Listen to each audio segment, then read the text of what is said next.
is biblical masculinity? What do we mean when we talk about being a man the way that God created men to be? There is so much confusion today in our society about gender and gender roles. We talked about all of these things. But even among Christians, there is a vast misunderstanding, it seems, about what it is to be a biblical man. What does it mean to be a man? What does it mean to be a husband and a father, a leader in our communities, a leader in our churches? What does it mean and why does it matter? We're going to talk about that and more after this break. Hello and welcome to the March or Die show today. Very glad to have you joining me and looking forward to the interview that you are about to hear. This is going to be an episode you certainly are going to want to listen all the way through, of course, but then share with others. And we'll get to that in just a second. But it is good to have you joining me. If you are listening to this podcast and you have not yet subscribed from your favorite podcast platform, you say, how do I know which one's my favorite? It's the one that you're listening from right now. That's your favorite. Go ahead and subscribe wherever it is you are listening from. Leave us a rating if you can. That would be wonderful. Leave me a comment. I would love to get that as well. Do that and then take some time. Go over to YouTube. You can find my YouTube channel. Go to YouTube, search for Jeremy Stolnecker. You'll find my channel there. And I put a lot of content there. This show, of course, is there. And I would love to share that with you. A wonderful platform for communication. I know there are things about YouTube we don't like, and certainly we could throw rocks at YouTube all day. But I'll tell you this, it's a great opportunity for you to not only support this content, support this show, support me as I have the opportunity to produce this for you. But as you subscribe, you hit that notification bell, you know when new content comes out. You can listen to the content, you can watch it, you can leave me comments, you can share it. That's a great place to do that, and you know you're on YouTube anyhow. So go ahead and subscribe to Jeremy Stolnecker on YouTube. That is my channel. And then take some time, go over to my web page, jeremystolnecker.com, jeremystolnecker.com. I say this often, but I don't love myself. I just don't forget my name. I forget so many other things, but I don't forget my name, jeremystolnecker.com. Check that out. And on that site, you will find a few things, links to this podcast, other podcasts that I am involved with. Also, information about me, the ministry and organization that I am a part of, the Mighty Oaks Foundation. There's a link out directly from there.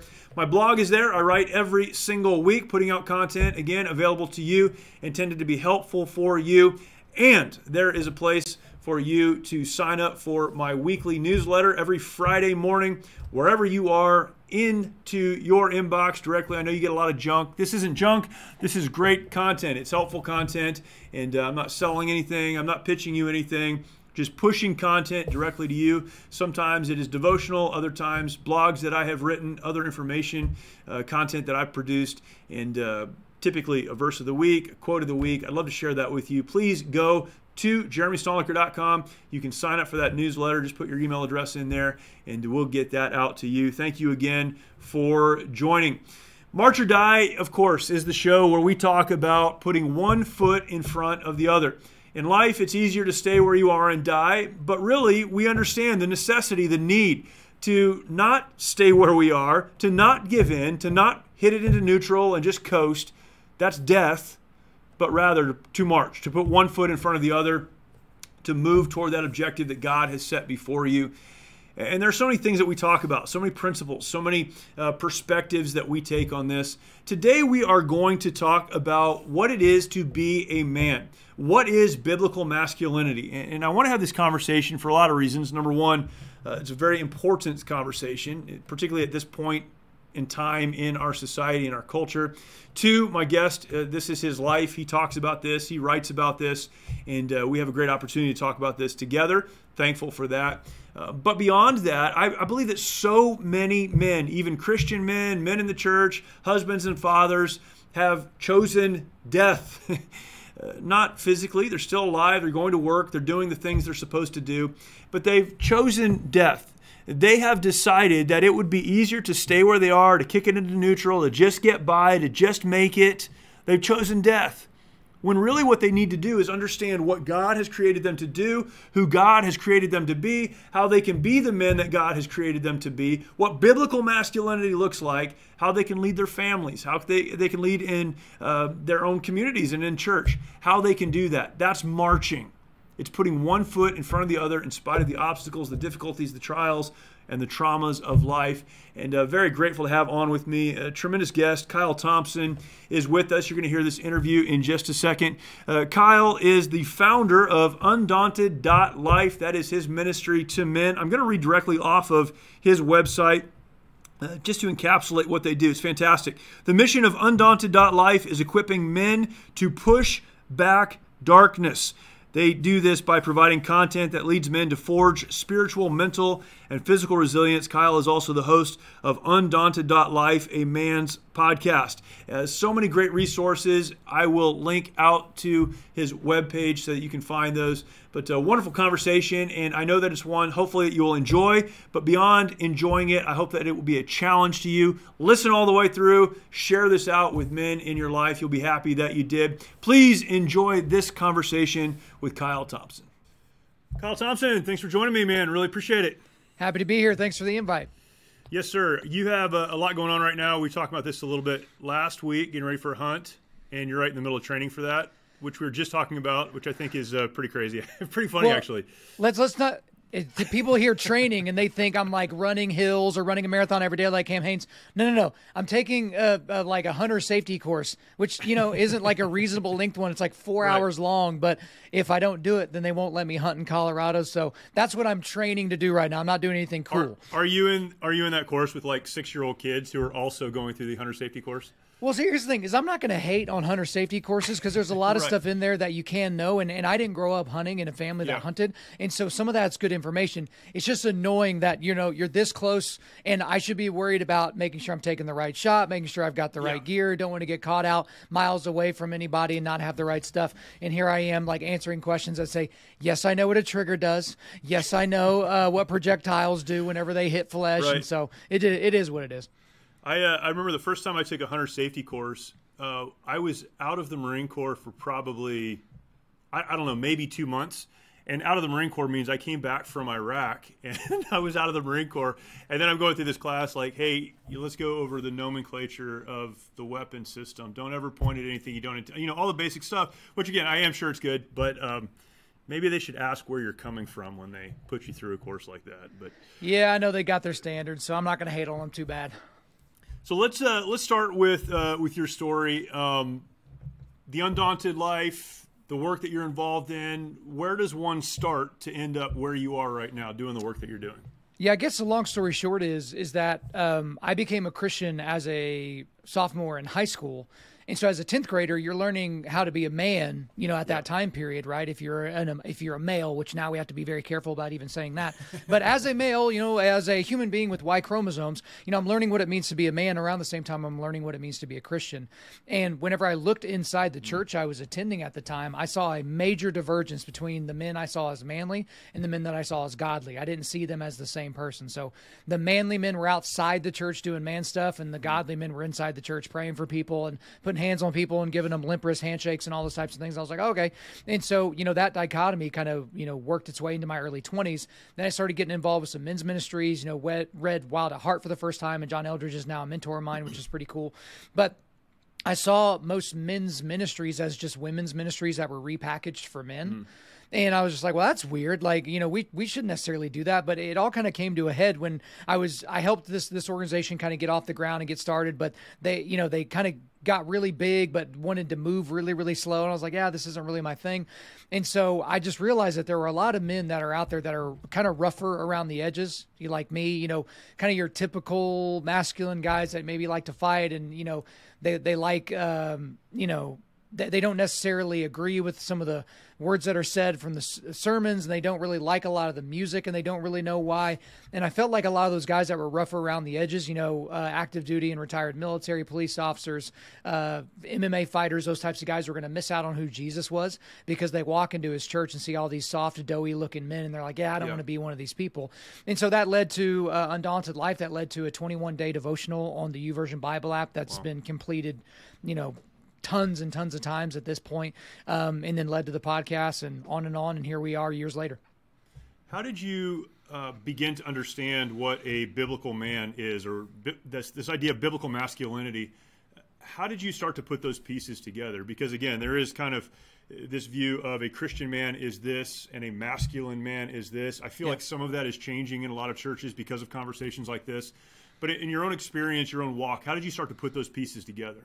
Really, I think it's lenses. So like, when you're reading through the Bible, right? And I've got like several sitting right over here, but when you have something in mind, and people talk about tinted glasses, usually they're talking about in terms of rose tinted glasses. Yeah. But as I'm reading through the scripture, if I have something in mind, like I want to know what it means to be a masculine Christian man, I will read the Bible and I will notice those things. Everyone knows, like when you buy a new car, you all of a sudden notice everyone else in town that has the same car that you have. And it's so annoying because you didn't see them beforehand, but you see them now. There's some actual, phenomenon that happens in the brain. I don't know the name of it.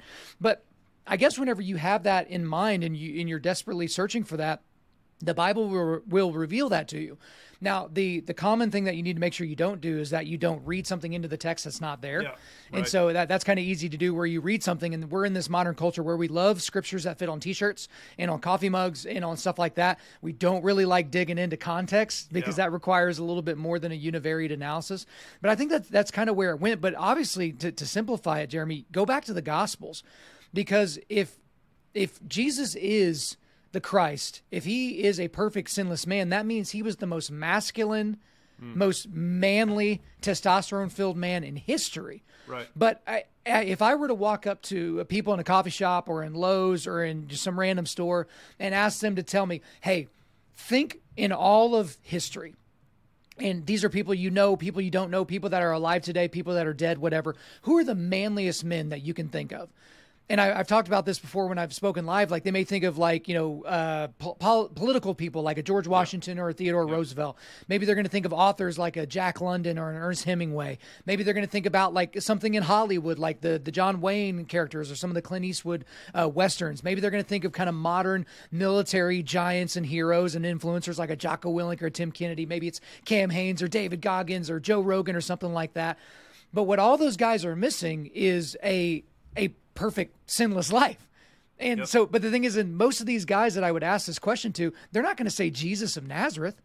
They're not going to say Jesus Christ. And it's because in this modern world that we live in, especially in the modern church, we present Jesus as this meek, mild-mannered, soft-featured white man that apparently just never ruffled any feathers and didn't tell anybody anything that they didn't want to hear. And he only comforted people. He was only Lamb of God all the time.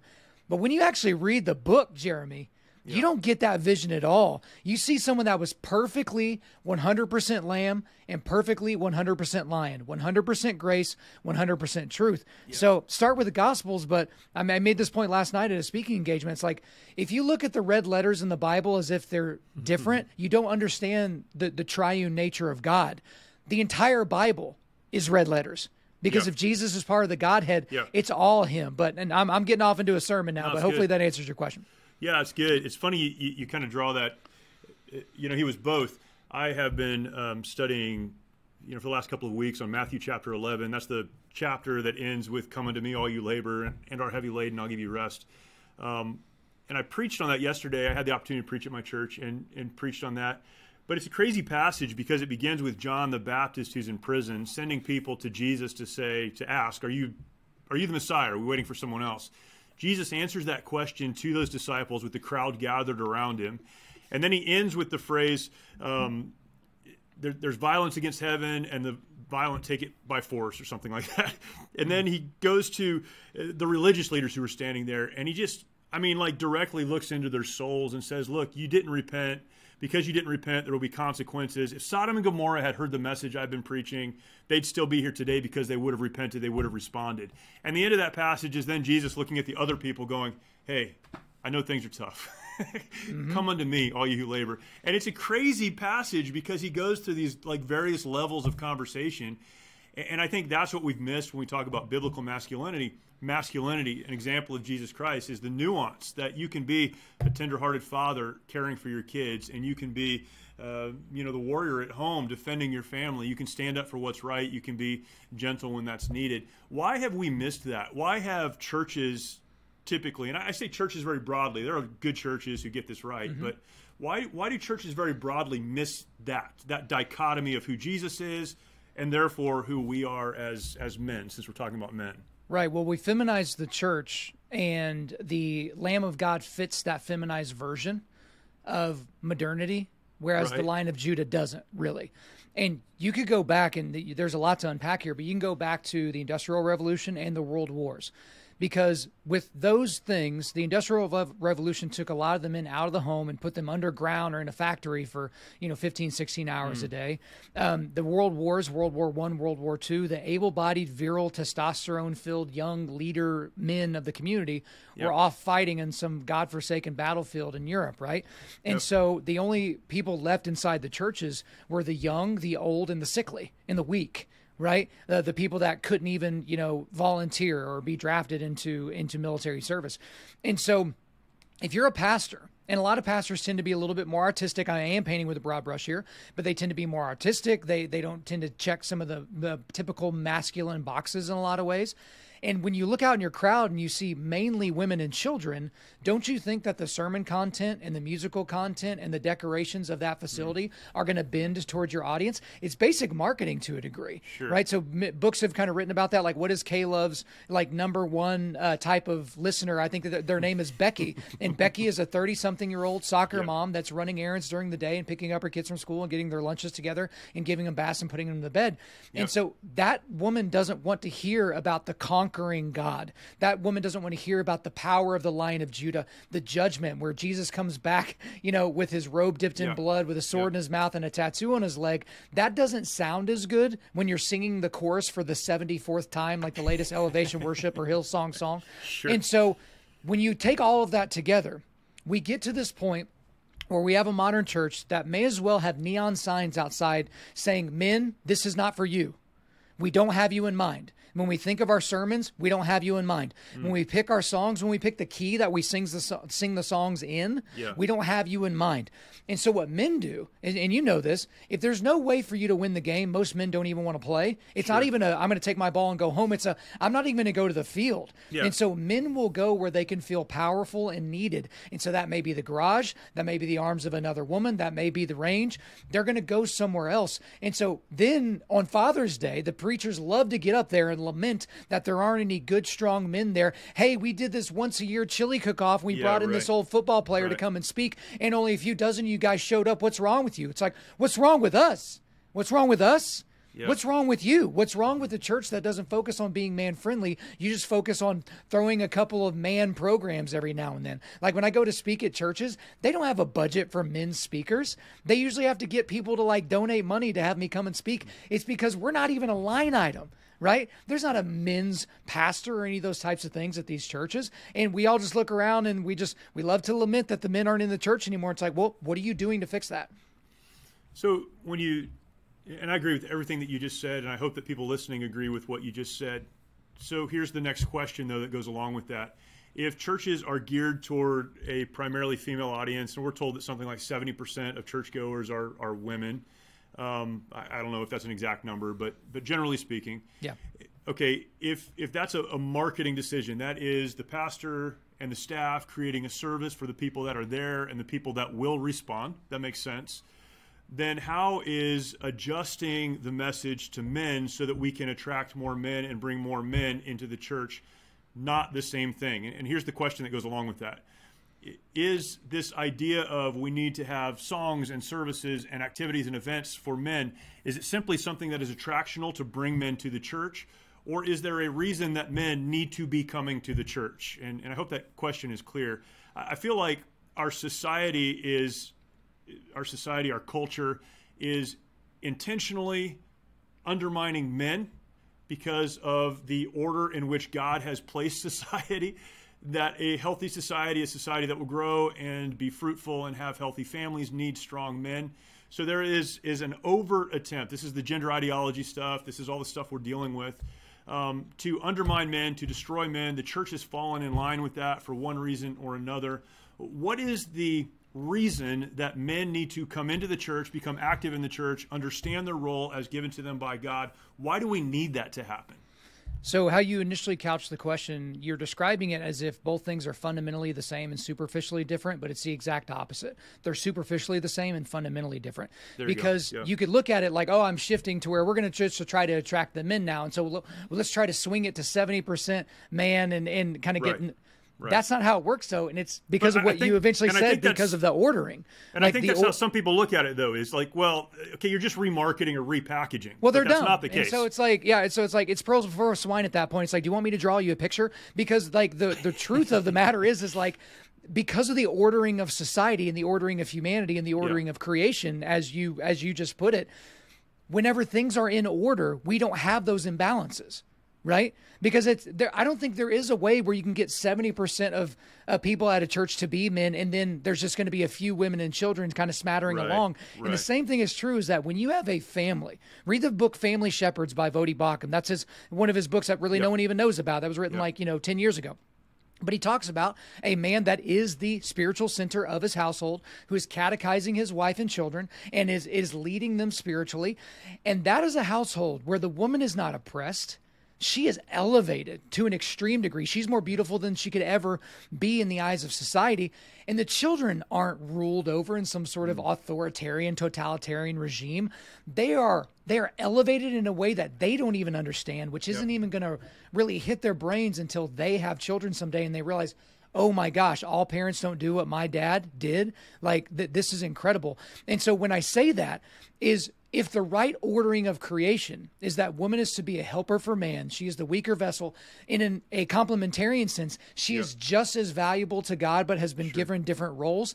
Then you cater to the role that is dominant in the creation order, which is the role of manhood and masculinity. That starts with church leadership and then goes down into how you even do kids ministry.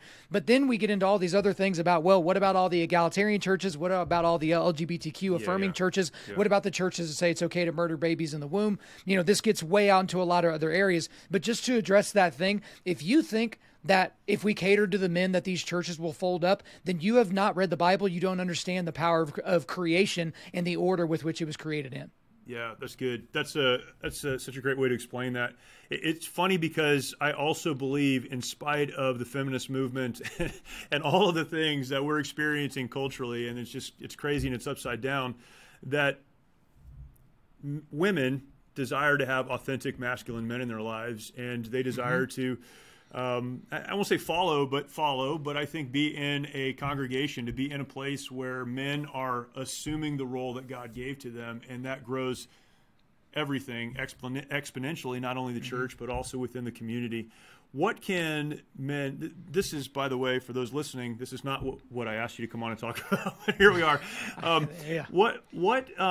What can pastors, churches, church leaders do to create an environment that masculine men are attracted to, or at least understand there's something there for them and they can grow? Because not all men, male people, are hunters or train jiu-jitsu 3 times a week or whatever, and that's okay. That's not the mark of a man. But there is masculinity, there is strength, and there is leadership. What does that look like in a church congregation?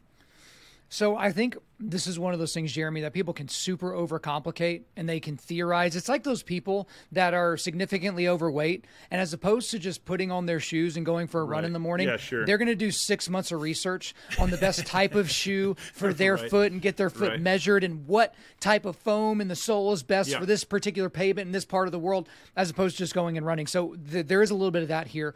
But what I would encourage people listening to this, especially pastors that would want to make their church more man-friendly, is to realize that caricature forms of masculinity only get you so far. So what I mean by that is there are a lot of churches that once a year, they will do the chili cook-off. They'll do the beast feast where they bring in, they're going to slaughter a pig or a buffalo and everyone's going to eat it. And they'll bring in the guy from the Nature Channel that's going to come in and talk about the one time when he shot a giraffe and all this kind of stuff. And all that's fine. And like that's cool. And those things can be entertaining. That's not men's ministry. And you know what it's certainly not? Discipleship.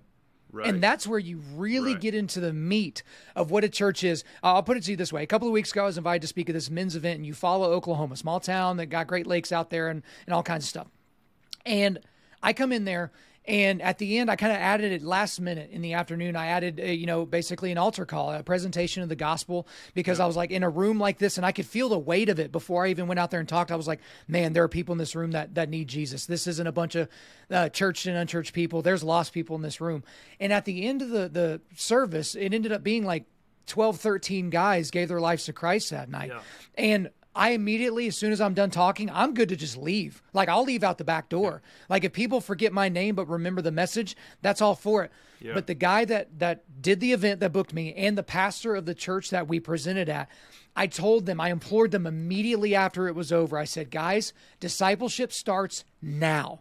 It starts now. These guys are on an emotional high. They heard a great, talk, and then now they're ready to go and get whatever. But it starts right now, not tomorrow, not next week, not whenever you can fit it into your schedule. It starts right now.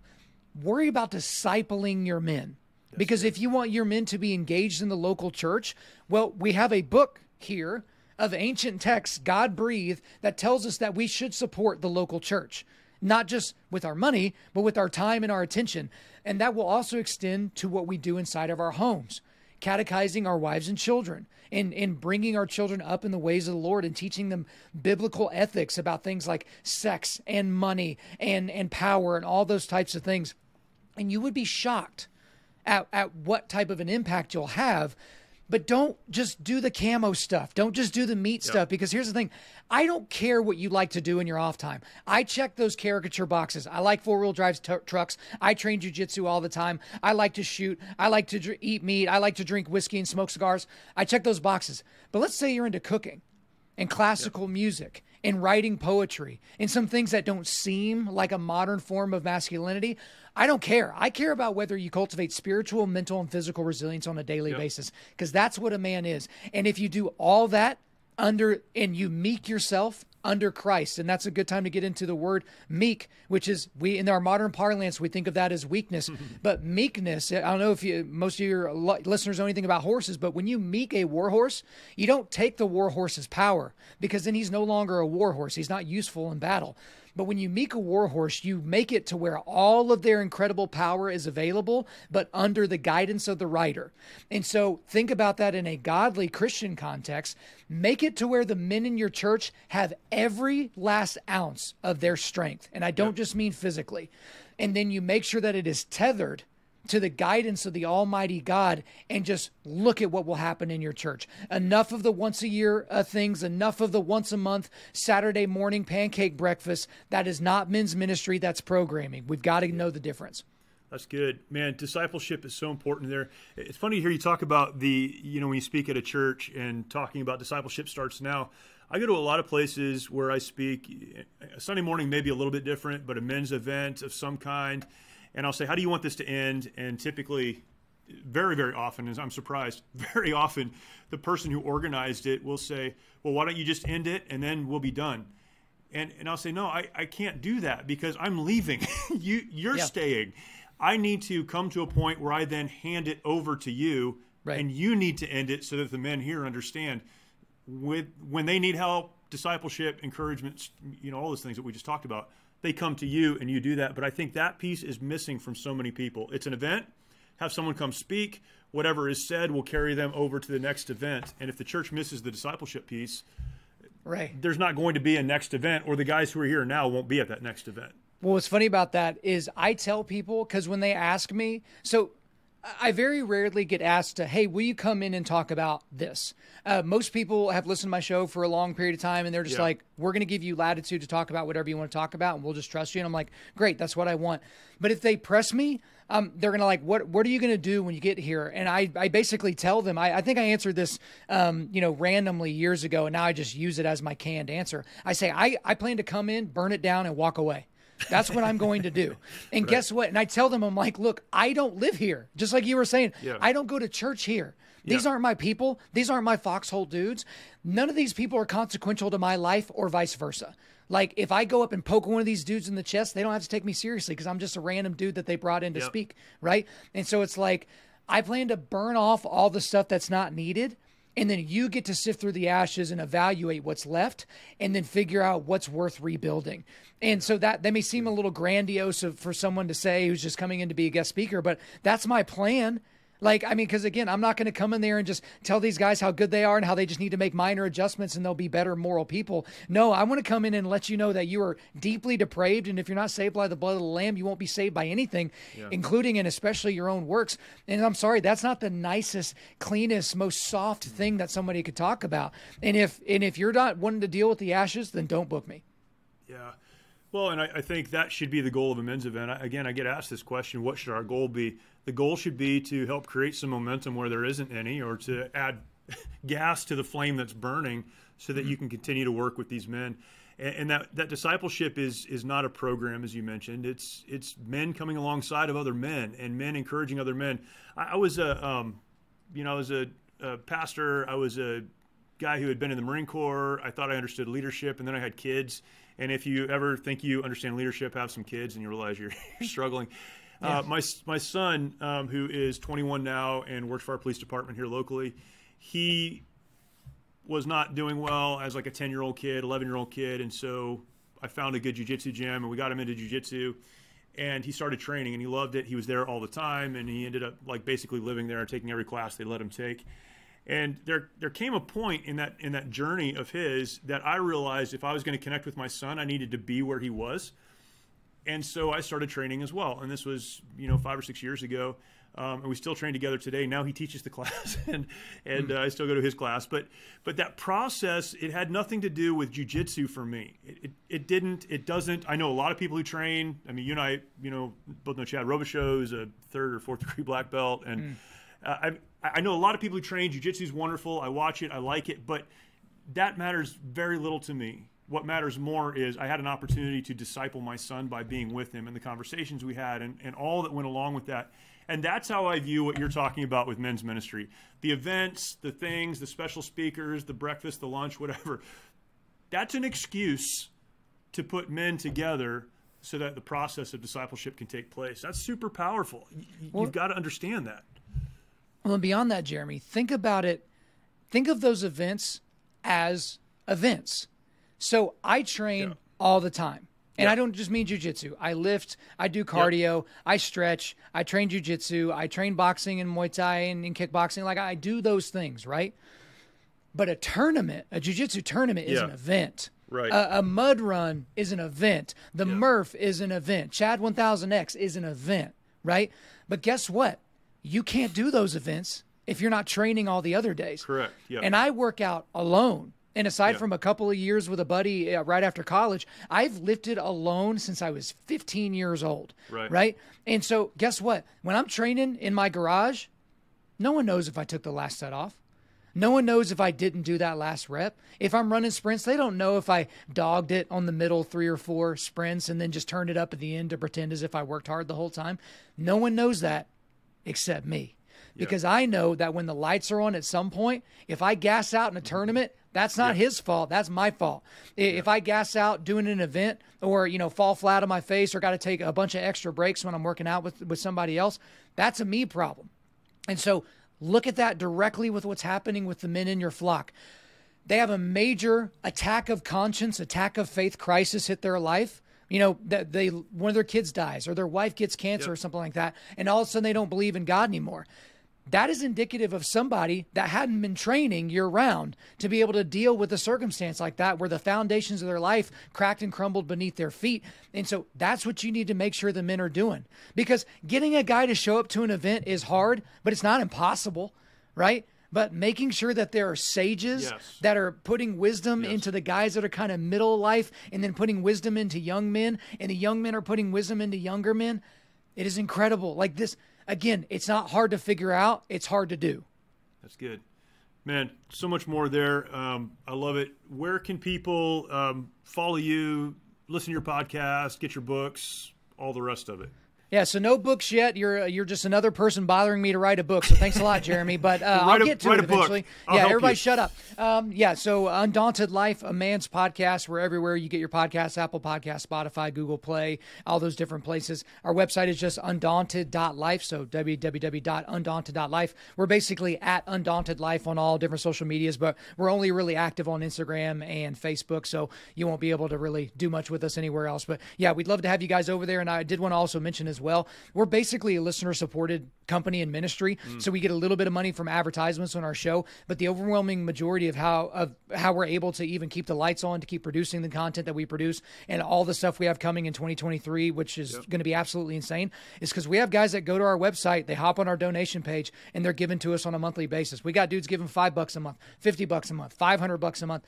Every little bit helps, but what it communicates to us and to me is that you agree with our message, you agree with what we're doing, you want us to keep going. Because I tell people all the time, I will shut the doors on Undaunted Life when people stop listening, right? Because like if I can't be having an impact for Christ through the podcast medium or through something else, I will go do something else, right? And so I would just encourage guys, if you like our message, if you like our content, support the content creators you like. If they don't have, money coming in from some random dead uncle or some, foreign agency or something like that, they need your help to keep them alive. So I would encourage people to do that. But I just appreciate the time on your show. That's awesome. Well, I hope we can do this again and actually get to the topic we had discussing. But what was the topic that we were even discussing? We were going to talk about discipline versus motivation. That's what we had said we were going to talk about. And that's a great topic too. But we'll get to that at some other point. Kyle Thompson, thanks, man. Really, really appreciate your time. Thanks, Jeremy. Really appreciate Kyle coming on and spending some time with us today. And his perspective, not only is it right, but he's so clear, so articulate in presenting it. And grateful for him, grateful for the work that he does. Please go and check out his website, listen to his podcast. I'll link to those in the show notes. Thank you for listening. Really appreciate it. And very grateful for you coming on and checking this out, spending some time with us. And I hope that you will continue to do that, share this content out. Please also, as I mentioned earlier, if you're not yet subscribed, subscribe. If you have not subscribed to the YouTube channel, go ahead and do that. You can find that by searching my name on YouTube. Go to jeremystolniker.com. All of those great places for you to find resources that are available to you. Final resource, and I always encourage you with this, go to Life Audio, lifeaudio.com. This podcast, of course, is there. Many other great podcasts, all faith-focused. You'll find podcasts on parenting and marriage and studying your Bible and living the life that you were created by God to live. And I want to encourage you to go and check that out. They've been incredible partners, and grateful for what they're doing and for the opportunity to have my podcast on that platform, lifeaudio.com. I'll remind you, as I do every single week, when you feel like the bullets of life are coming your direction, things are exploding around you, you are faced with a decision. Will you march, that is putting one foot in front of the other, moving to the place that God has for you to go, or will you stay where you are and die? March. Don't make that other decision. So many people decide to stay where they are emotionally, relationally, spiritually, they're dead. Decide instead to put one foot in front of the other, and God will use that to take you exactly where He wants you to be. Thank you for watching. Thank you for listening. We will talk to you next time.